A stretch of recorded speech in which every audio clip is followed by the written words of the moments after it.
Hello, this is Mr. Lordi from Lordi, surprisingly, and you're watching GRIMM TV.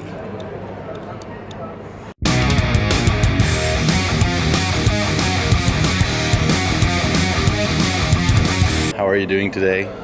I'm alright. A bit tired actually, to be honest, but I'm okay. And I saw that you had a busy day today. It is a busy day today, yeah, and I had to make myself pretty today, as you can see, so I started the transformation process 3 a.m. this morning. So, yeah. Yeah, long day. Hence the tiredness. Yeah, I can imagine so. Well, let's dive right into it. You're releasing a quite big thing this Friday, right? Yeah. I mean, 7 albums at once.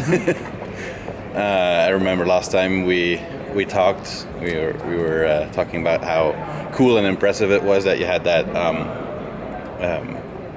that compilation album with different styles and stuff. Mm-hmm. And I remember back then thinking, like, what's next? So, well, this is actually the same idea still. Yeah. Right. You know, it's the logical continuum for that. You know, I mean, when you first have a fictional compilation album, the next logical step, of course, is to release the full fictional back catalog. Even though this is not the full, because I wanted to do 10 albums, but the record label said 7 should be enough. Yeah. Yeah, at first I thought you were going to make a sort of like a record, but there was like a band a couple of weeks ago that released 9 albums at once. Really? Yeah. What? Yeah. What? I never heard of that. Yeah, Psycho something. Band used to be called Psychosexual, but they had to change their name or something. Never heard of that. Oh my god. It's an American band. They released 9 debut albums. It's their first albums. Oh really? Yeah. When I noticed, like, oh, okay. well. Oh, I never. Oh fuck! So I've been talking bullshit this whole day that we have the world record now. Yeah, sadly. Really, I never heard of that. But now that you made like 7 like full-length albums, it made me kind of wonder: was it like as much of a hassle as with the compilation thing, or? I would say it was less of a hassle because now we already did the compilation thing, so we kind of like had the formula how to do it, and we used pretty much the same studios, same people, pretty much more or less, and yeah, I mean, and then now this time we had all the time in the world. There was no other, things to do basically, so that was easy. It was easy. And did you like record like album by album? Yeah. And I even wrote those albums, chronologically on the timeline, starting with 1975, then moving 79, and so on. And we also recorded them after all the albums, all the material was written. Then we recorded the albums in chronological timeline. I guess in a way that played also a little bit in it being less of a hassle because now you just set up for the one album. Yeah, kind of like that, and yeah, and then also because I mean, like I said, there was time. Yeah. There was no other things to do. Yeah, way less time pressure. Yeah, and it was funny when like I said, that I wanted to do 10, but the label said 7, but we could have easily done those 10. Because I mean, there's 35 songs that are left over now from this, and we used 3 months for writing, 9 months for recording, and then the thing is that we did it under the budget we were given. We could have easily done those 10, but label, meh. Well, at least they allowed you to do 7. Yeah. That's something better than already. Nothing. Yeah. They have 7 very different albums. I mean, the Lordi sound is in all 7 present, of course. Right. Because it's my voice and my writing, but yeah. But I was thinking that on many of the songs, even you could say on many of the albums, if you would replace my vocals with somebody else, then you couldn't tell that it's Lordi. But then again, it's the same with any band. Usually the band sound comes from the lead vocals. That's where you recognize. The more distinct sound comes. Yeah, of course. Maybe AC/DC is a bit different. Or Iron Maiden. Those bands are so easily recognizable, and they have their such a strong writing style. But yeah. Is there any of those 7 albums that for you is kind of more of a favorite? Oh, absolutely. Yeah, I mean, I love them all, obviously. Yeah. They were all written by my favorite writer. But there's 2 albums there. The disco album, Superfly Trap, and then the AOR album, Humanimals. Those are my absolute 2 favorite albums of the bunch. And they are actually, I think they are the best Lordi albums too. Like from the whole catalogue ever. They're the best Lordi albums ever. Yeah, Lordi Disco, it's fantastic. Yeah, well, it works, I think all music is basically, it's the same. If you take an acoustic guitar and just, sing it along, so there's not that many musical genres that you cannot do it with. Mm-hmm. Maybe like thrash metal, you cannot really, it doesn't really, transform into that, so easily. But basically, I would say like most of the music, music is melodies in contrast with harmonies and bass lines and chords, and the decision is actually in the arrangement that makes it, to put it in some genre, and that is an arrangement and a sound decision basically. So all music is the same basically. Yeah, if it's a good written or well written song, so a good song is a good song. Yeah, I remember a while back talking with one of the guys of Beast in Black, and he was saying exactly the same. Like, if it fits, it fits, and I can just play it on an acoustic guitar, or we can do it with everything of production. Right, and that's the essence of music, I think. I mean, that's how it is. Now that you have built that extensive kind of fictional back catalog, you have quite a treasure trove now of songs to kind of pick to play live. Yeah. How are you gonna go about that? I don't know. I mean, well, ask any bands that have 17 studio albums, so they are not gonna play from songs from each and every album. Most likely they will skip a few. So I think that's going to be the case. I mean, there's no way that our shows are getting any longer because of this, because of the catalog all of a sudden almost doubled in size. I think we're going to be playing selected songs from selected albums. It's going to be interesting, to see, because you have a little bit more room to surprise with what songs you play and stuff. Sure, right. So that's kind of cool. Well, let's see, because I mean, obviously there are some genres or some albums here that will not work live as well as the other. There are.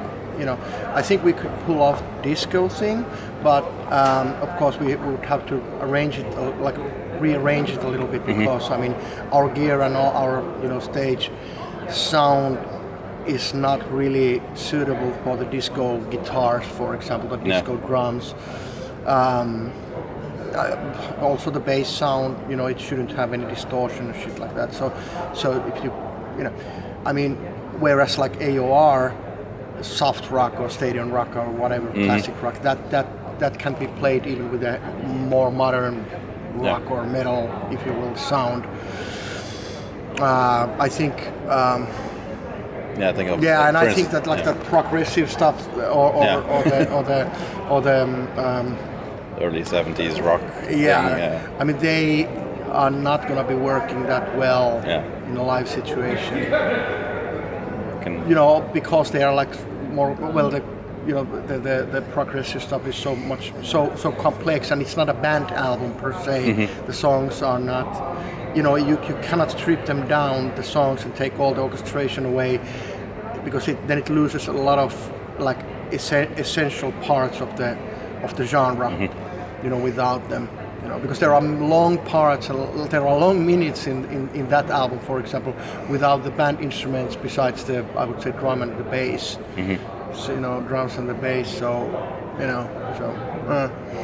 And well, you're just saying like the progressive album was like it's more complex and such. Was that kind of the most challenging one of the seven, or which one? No, it was not. I would say the thrash metal one was the most challenging one. Definitely for my bandmates, they said that okay, they're struggling with this. Or I'll correct myself. Actually, it was that they were afraid that they will be struggling. They were not actually, but they were afraid of it the most. It was definitely, I was definitely most out of my comfort zone writing that stuff because I've listened to that stuff, but I mean I heard that stuff and I listened to those albums, but I've never tried to write in the style, you know. So that was a little bit more challenging in a way, but not difficult or not hard, but it's like I think that was the album that had the most, you know, head scratch moments. yeah. But just because it's not in my or any of us, you know, it's not in the comfort zone. Yeah. It's a little bit unfamiliar, you know, sound for us. Yeah.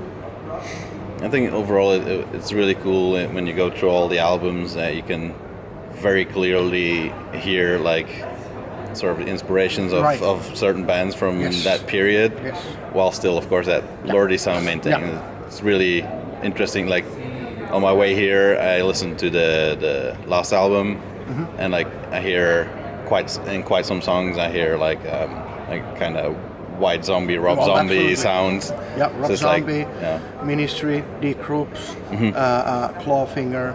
Those were the Shotgun Messiah. Those bands were the. But I didn't have to listen to those bands before because on that album that is a little bit. You know, it's an exception to the rule because the way I wrote all these albums was that I took like 2 or 3 days, like intensive days that I was just listening. Let's say disco, for example. I was listening to Boney M. I was listening to Donna Summer, Bee Gees, Earth, Wind and Fire for a few days, just not writing, not touching an instrument, just soaking it in, and then I started writing, so my mindset was completely there, and I already like learned all the rules and do's and do nots of that. But with the and I did that with every single album except for the last one because that was easy because all I had to do is just like remember the old Lordi demos at the time. So basically that is exactly the kind of sound that the old Lordi demos were at the time, and so the influences there, Rob Zombie, you know, D Krups and you know, Shotgun Messiah, Clawfinger, they were the influences then, you know, so they are there now too. Yeah, it kind of is because that last album is getting there when you kind of actually started. So. Yeah, and I was thinking about, you know, adding the first Lordi song, released Lordi song, that was from 1995, Inferno, that we should re-record that and put it on the album, so like mix fiction with reality. But then I decided not to because it's a shitty song. So just. I noticed that on like in the press release and I think on the Wikipedia page of Lordiversity, that for every album there's like a couple of bands mentioned. I'm guessing sort of the bands that you listen to for each album, but with the first one there was nothing mentioned there. I was kind of wondering like where you got your inspiration there. Because I'm not on social media, so I have no fucking clue. I don't. In like the press releases and also on the Wikipedia page about the album, like for every album there's like a couple of bands mentioned. Like for instance with the disco album, like you said, Boney M and such, they're all mentioned there. Okay, I have no idea. Okay. But with the first album there's nowhere anything mentioned what the inspiration was sort of. So I'm kind of wondering what you listened to there for that one. First 3 Kiss albums mainly. Okay. First 3 Kiss albums, that was the main thing, and then we're having meillä on haastis menossa tässä, hei kuvataan. The first 3 Kiss albums, and then some old Alice Cooper and AC/DC. That was a little tiny bit of Black Sabbath there too. But I have no idea who wrote something. It just made me wonder, like, what the inspiration was for that one. Right. Well, first 3 Kiss albums, and that should be quite clearly audible there, you know. Yeah. Now, well, every album has like artwork that is specific for the period, of course. Mm-hmm. Where did you get your like inspiration from albums from there, or?